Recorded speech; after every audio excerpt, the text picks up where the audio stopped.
everybody. Hi. Hello. Welcome to Azure Flash News. We've been away for a couple weeks. We've been away for a while. But that's okay. We're back. Yep, we are back. And we are at episode 77. Yes, thank you for mentioning that, by the way. Yes. For those of you keeping track at home, That's 77. Right. Comes right after 76. That's right. Or Which was sevens, as I would call my baseball player if he was wearing 7-7. I You would just call him say sevens. sevens? Let's go sevens. Come on. Come on. Now, today is actually October 4th, Yes, just it for the is. record. For the record. I got some. we lost our. Yeah, we it's lost just our a little. content. Got a little bit of computer issue going on That's here. all right.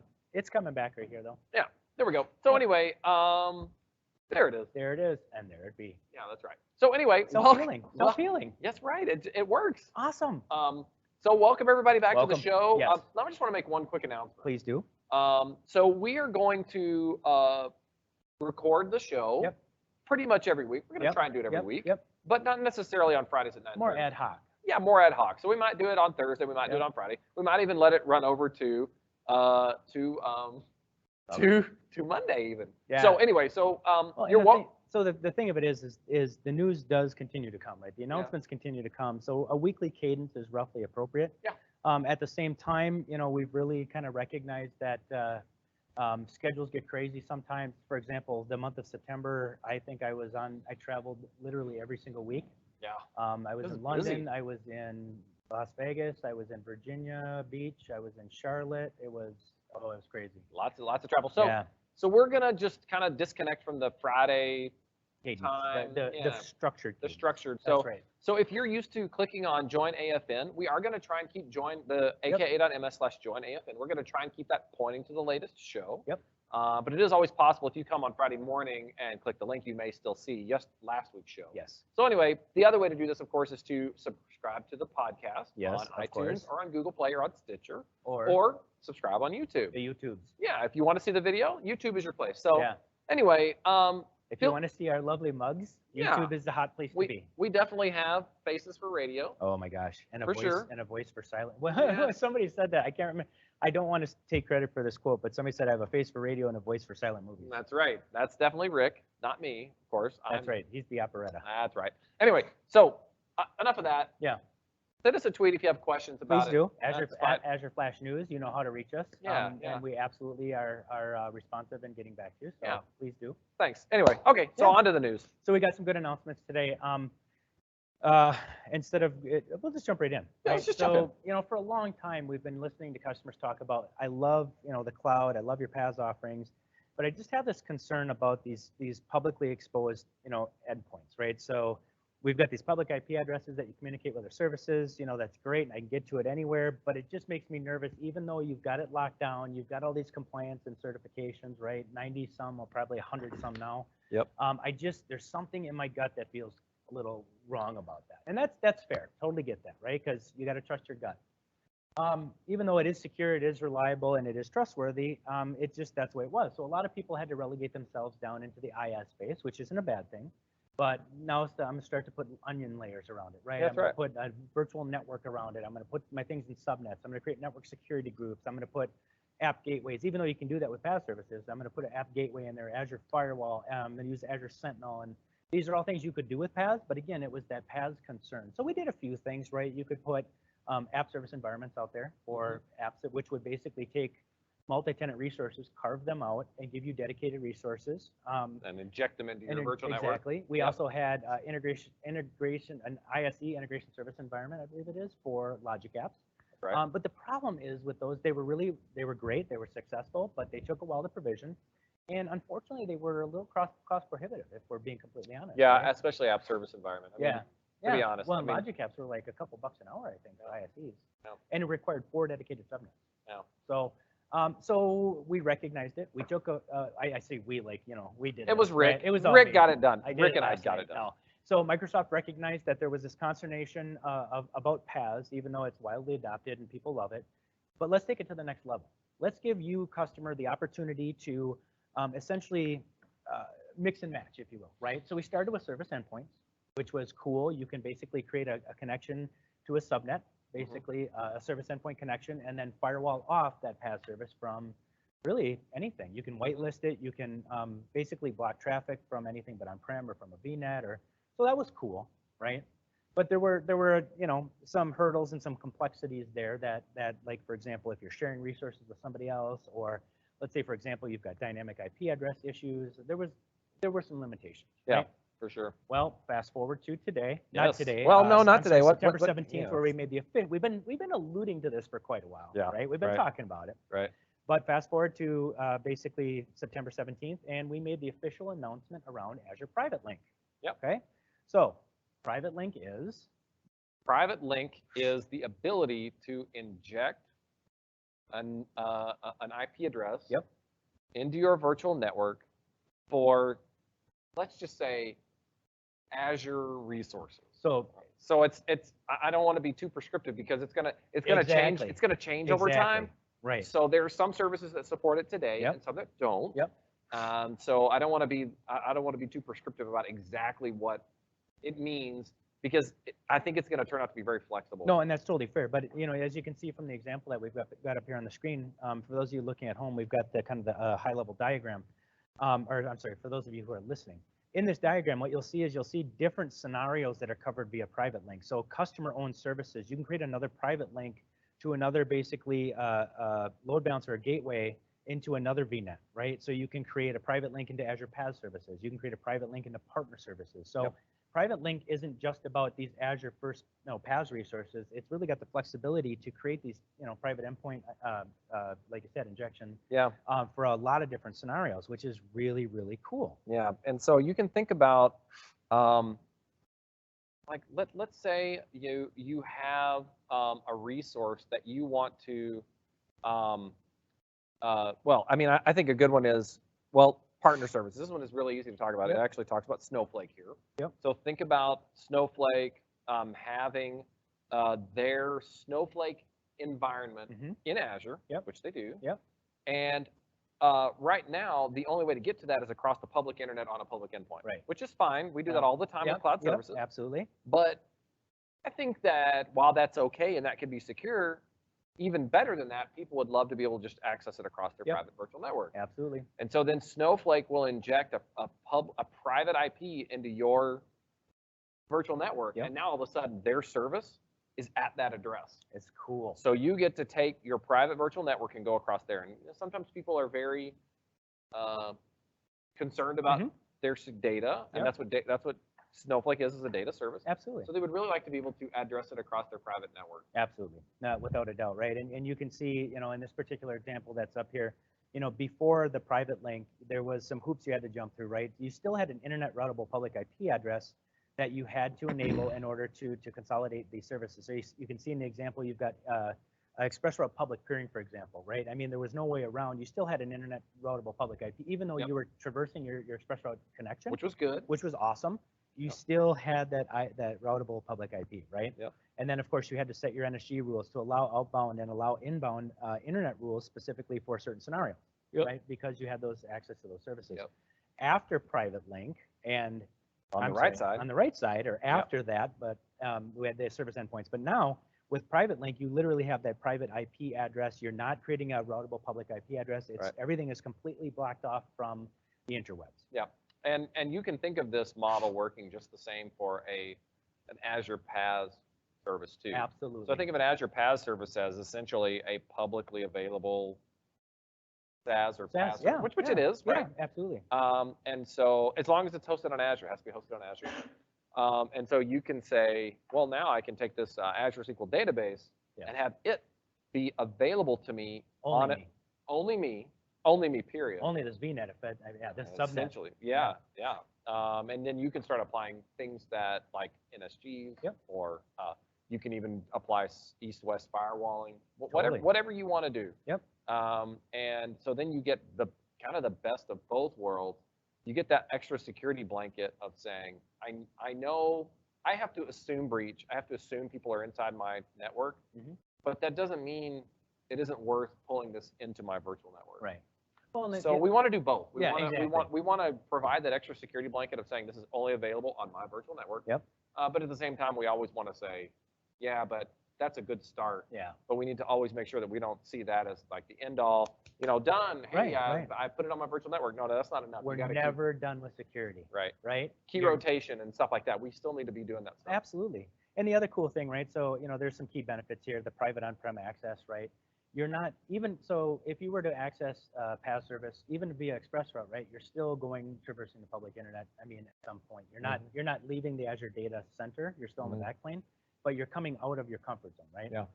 In this particular case, literally, you don't have to turn on public peering. So private peering is all you need to talk to these services. Right. And that, I guess that was the point I was trying to make Yeah. is public peering is no longer necessary to access PaaS resources that have these private link endpoints enabled. Yeah, and so this is a real game changer. It really and I think people are going to really want to use this. The simplicity of it too, to me, is a huge benefit, right? Because security through obfuscation is not security, but complexity is the enemy of what is the term? Not Complexity is the enemy. It's like complexity and security are like. Oh, they're hand in hand, right? Well, I mean, it's like the more secure, the more complex it is, which is not good. And it doesn't. And need so we to want to be make that it way. simpler. Right, exactly. So simple to connect, right? It's a simple link, minimal network config needed, so you don't have to spend a ton of time.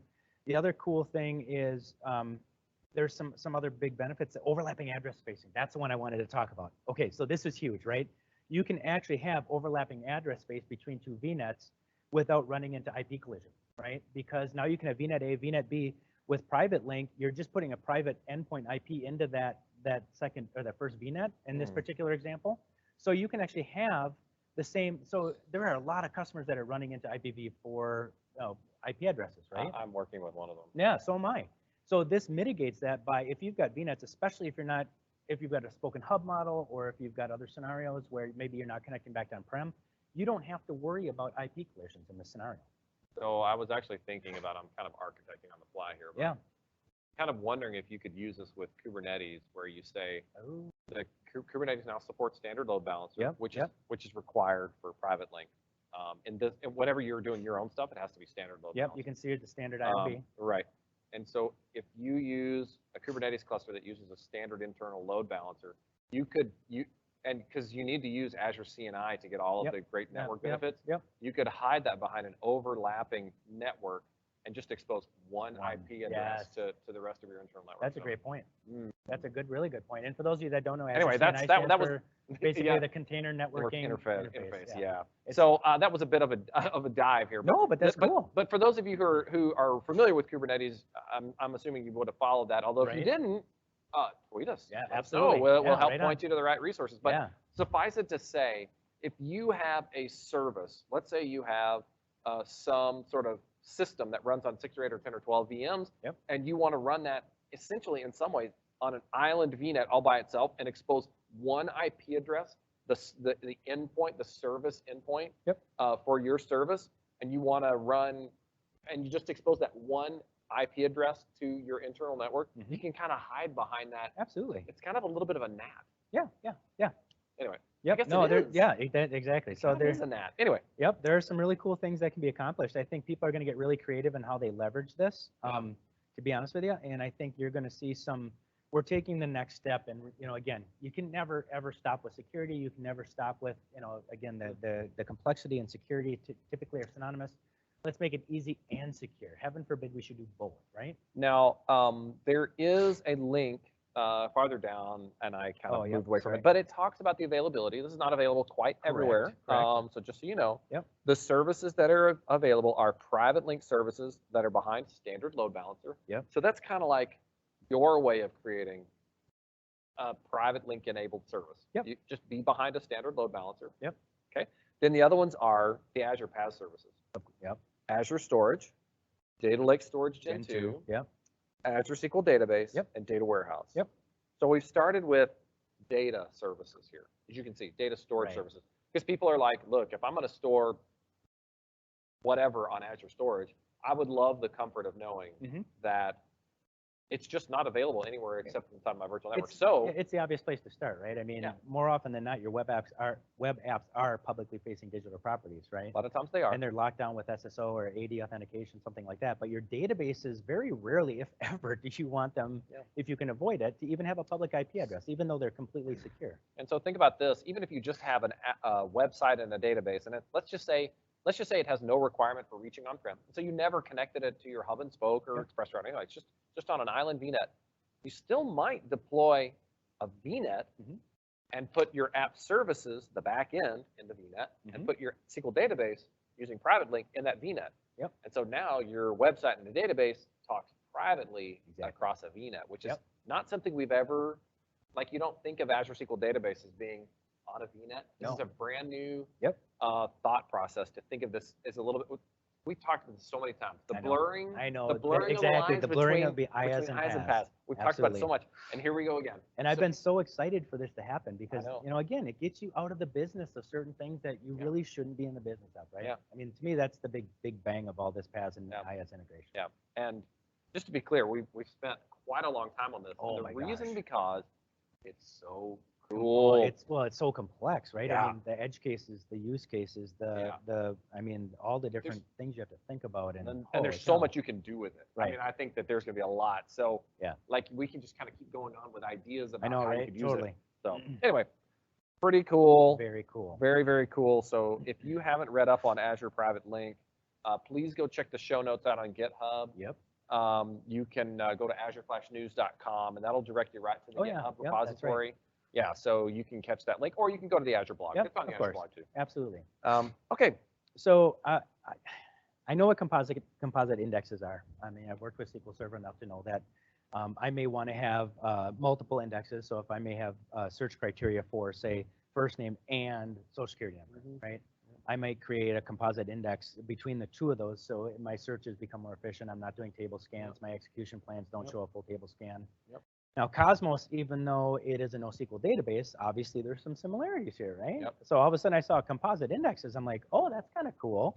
So, and I know you can create, what do they call, synthetic, right? Synthetic keys or whatever. Yeah, like you just kind of smash them together. Right, exactly, exactly. But, you know, I mean, like if we can avoid that, that'd be better. Totally. Because it's you're kind of inventing new data, taking up space. And it's just because of the platform. And so we want to take that off your plate. We don't want to make you do that. No, absolutely. But we want to make it to where you can now index across 2 Azure Cosmos DBs. Which is cool, right? I mean, and there's really 3 ways, right? I mean, you've got the range indexes, right? So you've got, and these are the three ways to leverage the composite indexes. So you've got equality, you've got a range where equals this, or greater than this, less than this, whatever. Obviously order by, you want to sort it by a certain order, and then of course you can join, right? So those are the range indexes, right? Spatially, geospatial's been around for quite some time now. I can't remember when it was first introduced into the SQL world, but it's been there, I think, for quite a while. Yeah, actually. I mean, forever, right? Let's just say that, forever. And then your composite indexes, right? So order by queries on multiple properties. So I order by and right. So that's the order by order clause, by last right? name, first name. Yep. Then you've got so that's an order by query. You've got queries with a filter as well as an order by where x equals y and which order actually, if you think about it for a second, I just kind of thought of this. If you take first name and last name and smash them together, you're going to get different results than if you have order by last name, comma, first name. Yes. They're not going to be the same. No, order. absolutely. It might not turn out the way you think. No. So actually having a composite query is really, really powerful. Oh, totally. And totally. if you've been waiting for it, wait no longer. Exactly, right? So the composite index use cases, it goes by and kind of covers those, the order by queries. And they're pretty traditional, they're pretty standard in what you would expect to see in SQL syntax, right? So order by, ascending. The default, I believe, is descending, right? So if you don't specify DESC, it'll do it descending. But the multiple so these are, it goes through and it gives you basic examples on, really this is what a composite, search using a composite index would look like. But then there's also, performance benefits, right? Because now, like I said, you're not going in and you're not doing a table scan on one of those fields that you're searching on because it's been indexed. Sneeze. Oh my gosh. You're looking at me like, I know, what are you doing? I was getting a little scared. I was just about to sneeze, although it didn't happen. Nice work. Anyway. I'm not a sneeze stifler. I can't do that. Sorry about that. So, Anyway. and there's a good example, right? So we're going to optimize a query that has a filter as well as an order by Yeah. clause. So you like can both see- things, which is Yep. that could happen. Absolutely. So you got to where food group, soup, sauces, and gravies, and then an order by, right? So if you look at the query stats, the request charge, that's 21.8 RUs, but more importantly, you've got a result set of 1 through 10, you've got document count of 452, et cetera, et cetera. But 21.8 RUs is kind of the big piece, right, with the default indexing policy. If we were to move that now, and if we were to basically create a composite index on food group and that _TS, right? Yep. So now we say it's the same query, right? But here's the query stats, 4 RUs, Yep. 4.07 RUs. So that's a 5x lowering of your RUs. Huge. And RUs is what you pay. Right? Exactly. So in right? other words, this just lowers your cost. Yeah, the That's what we're charge doing. decreased from 21.8 to 4.07, and basically, as as you can see, according to as the data set increases, that is a huge impact, Yep. right? Yep. So take advantage of these things. Absolutely. These composite indexes. I mean, honestly, before this article, I didn't actually know that you could do composite indexes. Right. Looks like it's been there a little while. Yeah. Which is great. But it never hurts for us to kind of check back in on what's going on with these services because there's always so much that we can catch up on. Yep. So that's what the show is for. Right. Totally. I mean, we learn every stinking week. I learn something new. Somebody asked me the other day. They're like, "How do you keep up with what's going on in Azure?" They were just kind of curious. What's your habit? I'm like, Azure Flash News. It's a great way to keep up. So and really good, thoughtful questions from customers. That's right. All right. So, service health alerting strategy. So we're past the monitoring stage, right? So we've got monitoring. We can monitor events. We can surface them in the portal. We can do all kinds of things. We can show status. But then, of course, you've got service health alerting, right? So in service health, when we refer to service issues, it can be anything from, your services, our services, right? So basically, there's in this particular blog post by Stephen Barron, he's a PM with Azure Service Health. He goes through and kind of talks about how the health alerts work, right? So, you can obviously go through and create it through the dashboard. You can create a service health alert. You can customize them. You can tweak them. You can create action groups, right? So, I want to look at service alerts for this, and this, and then I want to create an action group, and then I want to do this if any of these 3 conditions happen, right? Yep. So there's a lot of different ways that you can configure this, that you can warn yourself of something happening. There are definitely, as they say, there are choices to make during the configuration. Should I alert about services and regions? Right. Where do you want to service? Right. Do you want to be worried about outages? Do you want to be worried about planned maintenance, health advisories, et cetera, et cetera? So, and then of course your communication syncs, right? You've got email, SMS, push notification, webhook, or is there something else? Do you want to take that and put it into a workflow? ITSM. Yeah, right. Like one customer I was working with, they were like, "Well, we already kind of have the call tree, if you will. I don't think it's like a call tree, but like who gets notified and what happens if they don't pick up the phone, right? What happens after that? That's already actually in ServiceNow for them. Yep. And so we were like, well, let's use that. Like we don't need to invent some new way to alert, although you could do both. Absolutely. You could say officially from a policy point of view, for like, I don't mean a Microsoft, I mean just like a corporate policy, we have to alert ServiceNow and it'll do its thing. But in addition to that, some other people might want to know, just as an FYI, that there are issues. And what I took out of this article especially is, I don't think that we're trying to be too prescriptive about exactly how to do this. No, not at all. Although I think there's some things to think about. But I think the most important thing I took away is make sure that you do this. Yeah. Please make sure that you do this, because if you have an application that's down, and while it's rare, it could be our fault. Yep. But you should get alerted proactively. Absolutely. You should be able to come into here and set up an alert proactively that says, if there's a problem in US Central, then please send me an alert. Absolutely. And then that way you'll know. And that's where I think, Stefan goes into detail about, okay, so here's your process that how you should kind of decide about these alerts, right? Yep. First of all, what's the criticality of it? Is planned maintenance is, high, medium, low versus an outage is high, medium, low versus, service outage, regional, right? So there's the criticality. Then you've got, who are you going to tell, right? Who needs to know if you have a database outage? Is there a list, right? Who are you going to call? Exactly. Not Ghostbusters. No. Careful. And then how do you need to inform them, right? So, okay, I know, I just recognize that there's a disruption in a database.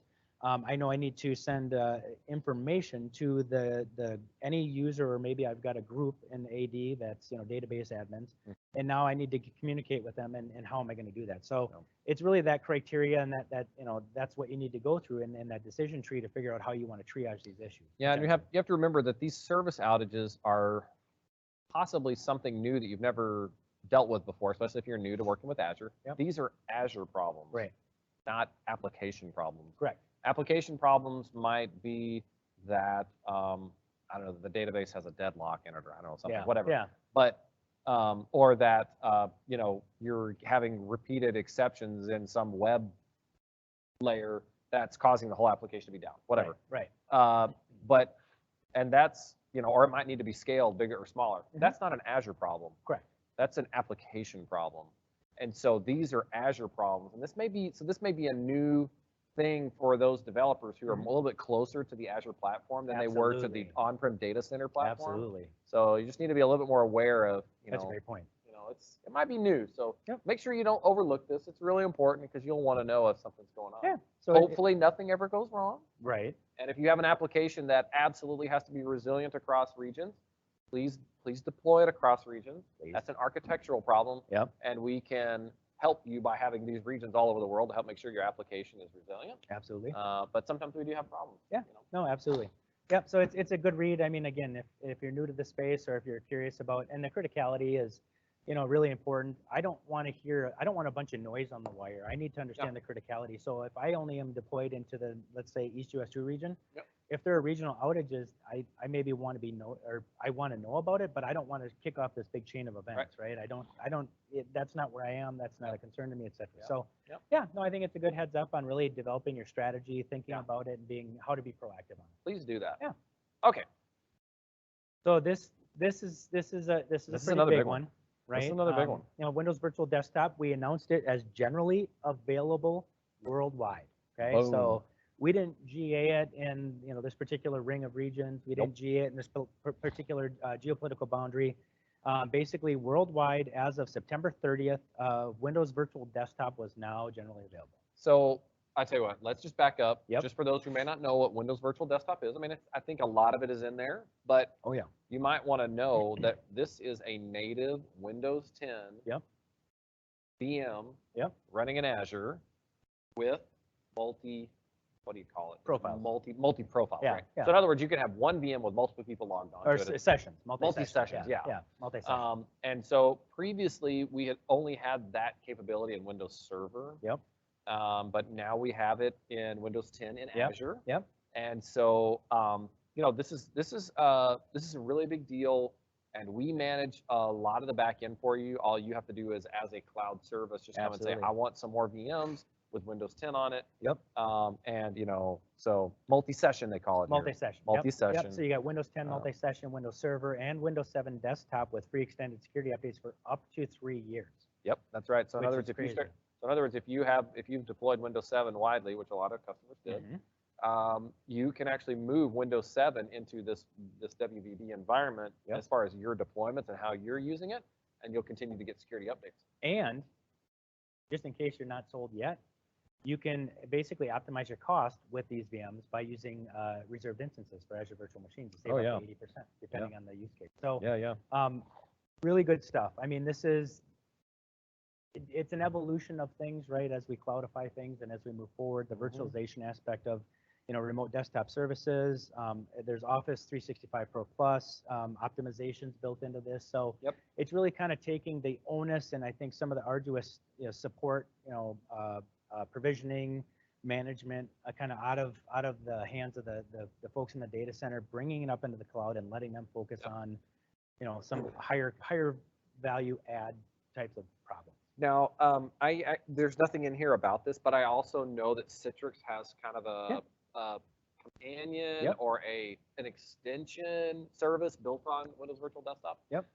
So just be aware that if you're a Citrix shop and you love Windows Virtual Machines or Virtual Desktop, but you're currently a big Citrix customer, you have a lot of investment there, that's totally fine. Absolutely. No problem with that. One of the strategies here is to use Citrix, which sits on top of Windows Virtual Desktop, to help you manage it. So if you love Citrix, that's great. We love Citrix too. Yes, we do. So reach out to Citrix and talk to them. I actually don't know the status of their service. Obviously, it's kind of hard to imagine that their service was GA without our service being GA. Right.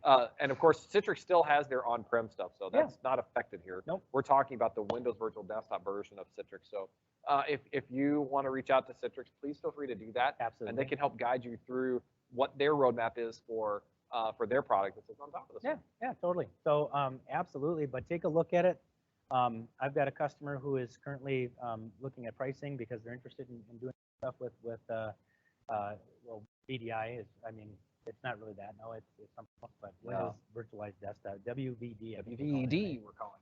Yeah. So absolutely, I think it's, like I said, it's another tool in the toolbox to help get people optimized and focused on what they do. Yeah. So, and I think you can do both virtual desktops and app virtualization. You Yep. can do both of those on here. I So, believe that is correct. so anyway, so give it a shot. It's really cool, and I think overall it's relatively straightforward to spin up and try out. Yep, totally. So, Yeah, check it awesome. out. Very good. Well, that brings us kind of the end of our announcements for today. It does. And of course, we thank the MTC, Emily McMiller, but more, Yeah. I shouldn't say more importantly, just as important, Mark, how can people get a hold of you? If you want to catch me, you can catch me on Twitter @mgarner on Twitter would be just fine. Or you can email me directly at Microsoft. It's totally fine too. mgarner@microsoft.com. And Rick, what about you? Where can people catch you? Rick, WEY @Microsoft.com or at Azure Flash News. Always looking for feedback or always happy to answer questions if they come up, Yep. As usual. Yeah. Yeah. So I guess that's it. Yeah. Welcome back to us, and Right. we're glad to be back, and we really hope to see you again in a week or so. Yep, absolutely. Check back when you have a chance, and don't forget, you can catch the show notes at azureflashnews.com. That'll Yep. redirect you to a GitHub repo, so you Yep. can see the show notes. Absolutely. You can catch us on YouTube. You can subscribe there, or you can catch us on iTunes or Yep. Google Play or Stitcher. So Yep. Yeah. catch us wherever you can. Yep. We'd love to see you there. Absolutely. And until then, keep your fingers on the keyboards and your head in the clouds. Thanks, everybody.